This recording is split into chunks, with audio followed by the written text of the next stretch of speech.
fighter I've seen who can match Khamzat Shiraz for size, called Shaquille Thompson from Sheffield. Right. IBF and WBO European champion. Very big. Oh, I'm sure that'll be one for the Yeah, future. he's coming through. Sure, that'll be one. Echo Esserman has had 2 amazing fights this year.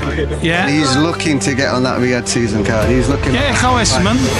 30th final round with a man who's absolutely involved with the boxing landscape changing, bringing the big fights and enjoying it. It's just nice to sit back at home sometimes and watch your journey from where you come from to where you are and what you do in sport. We love it. After today's announcement, I might be looking for a new job, so I've been putting me CV out to everybody. We didn't catch that. What was said? No. What was that with Ben Shalom?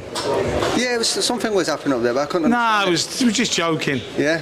Yeah, just joking. But listen, this fight card here, we keep on saying it. We keep on saying, "Oh, this is the best one," but it really is. And then the next one, it's just growing and growing, right?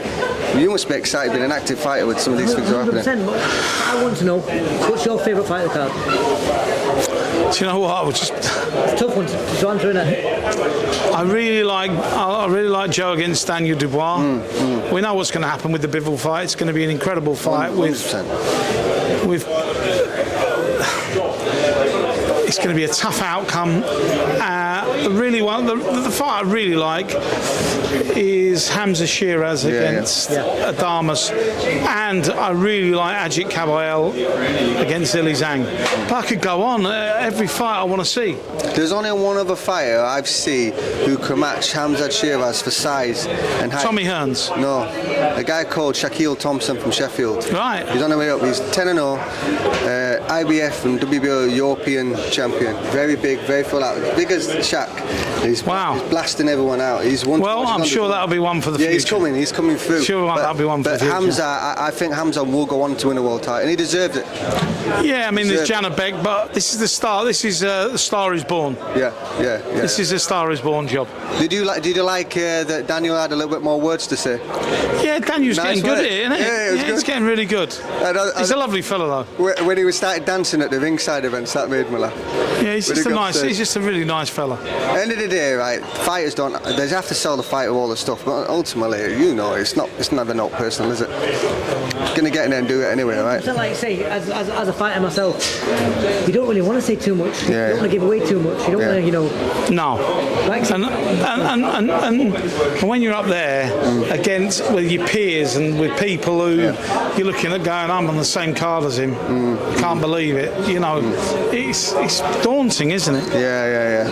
Like Hamza said before, looking back at the main event, for example, and the fighters that are on the bill, it's a pinch yourself moment.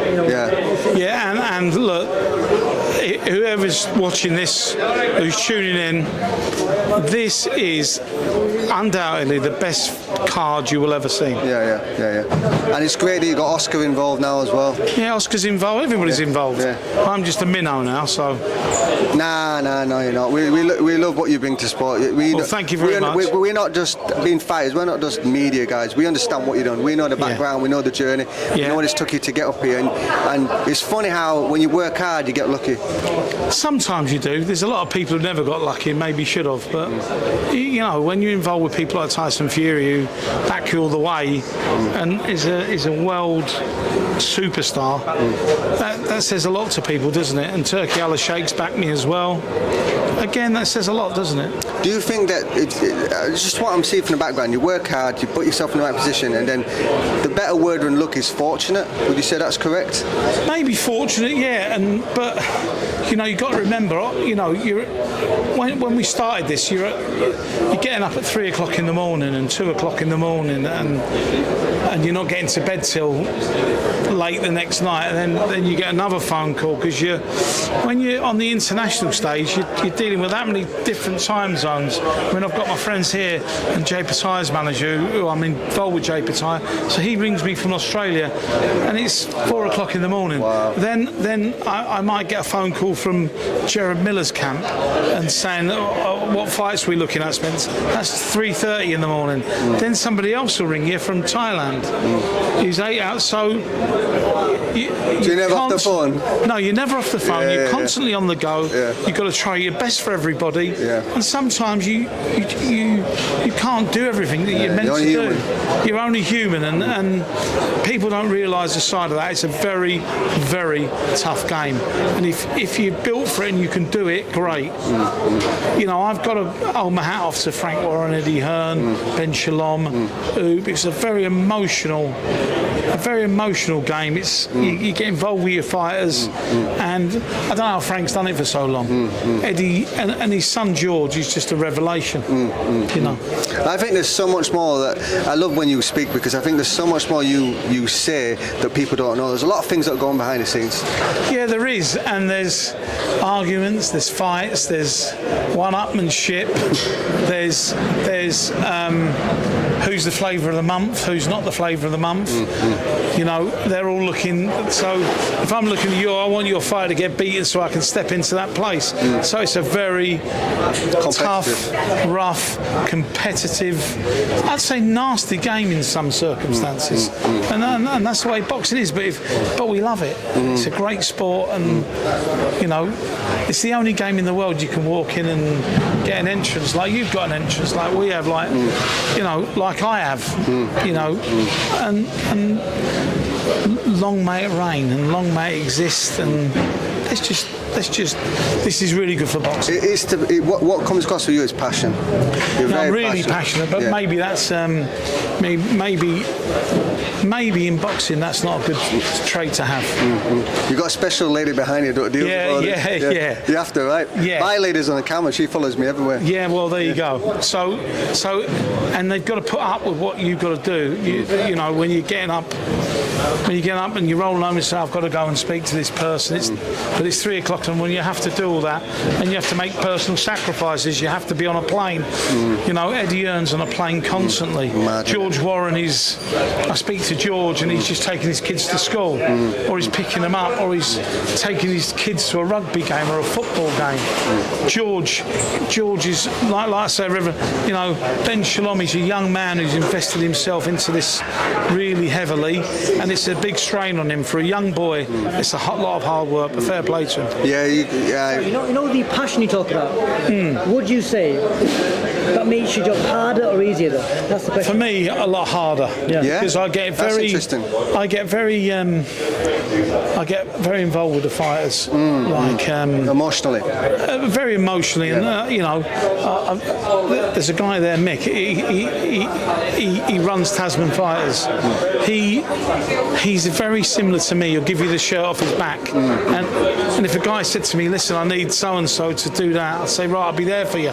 Stay where you are." And Mick's very similar. And then there's the hardened promoters who have to be hardened. Eddie Hearn's a prime example, a hardened promoter. Frank Warren, a hardened promoter. They've got to have skin that thick. You know what I mean? The slagging. Got to rub off, You've got to let it rub off, because if somebody slags you off and says, "Oh, he's just a prickhead and don't know nothing," and sometimes it hurts. Because it's interesting that, because any other job, passion makes it easier, right? Yeah. It's interesting. And Joe from bloody Leeds can slag you and say what he wants about you, and not knowing. You know, I was from Leeds. Did you know we were from Leeds? No. We're from Leeds. But there you go. But what I'm saying is, they can, and you've got to have a thick skin, because if you don't finish, you finish. Yeah. I was watching an interview the other day, fun enough, media, I can't remember from the outlet, and Eubanks Jr. ended up standing next to you, Eddie, and he says, well, now he's here, you're going to call him scumbag. Yeah, he's a scumbag, still a scumbag, but I love Eddie's reply. Eddie's reply goes, I'm a scumbag dealing with another scumbag. You know what I mean? We're all scumbags. So that's what I mean. Eddie's very integral to this game. Yeah. Frank Warren is, because they're our main spokespeople. And if we don't have them, it's going to be a boring sport. So you can say what you like about Eddie, but I can sit there and watch him. He's very clever. Business wins, right? I was watching, have you seen the Watch It If You Get Time, Vince McMahon documentaries on Netflix? It's really interesting. He basically, WCW were trying to crush them, and then he basically put a plan together to be the bad guy of his own industry, and then when he crushed them, he hired them. He said, why are you hiring a competitor? They've been calling all these names because business wins. Correct. I'm a businessman as well. I have a lot of businesses, but this is my passion. Rugby's my passion, boxing's my passion. I'm very, very passionate about this. And it shows. You know, we don't know what's going to happen next week, the week after, or a month after. But this is our sport. We want to do the best for it. Well, I've got you here. We'll finish on this last question. Come on. I work with Eko Esserman. I'm his nutritionist. Yeah? Eko Esserman has had 2 amazing fights this year. Yeah. He's looking to get on that Riyadh season card. He's looking. Yeah, Eko Esserman. Yeah. I want him to fight one of my fighters Yeah. in a rematch. Yeah. And his name's Chris Congo. He's ready. I talked to him last week. He's ready. Right, For so it. Chris Congo's ready. Yeah. So will it be on a Frank Warren show or will it be on a Riyadh show? We don't know. But they will be fighting. And there will be a rematch. We're looking to sign up the rematch. I spoke to George Warren this morning, who's behind it. And we're looking sometime in, hopefully, May. Maybe in the Fab Five. Yeah, but we want that fight. Yeah. Chris Congo wants it, so Echo, Great fight. get yourself ready, son. We'll leave it with that. Thank you very much. Truly, truly enjoyed that. Thank you. 13th and final round. Hit the subscribe button. We got a plan.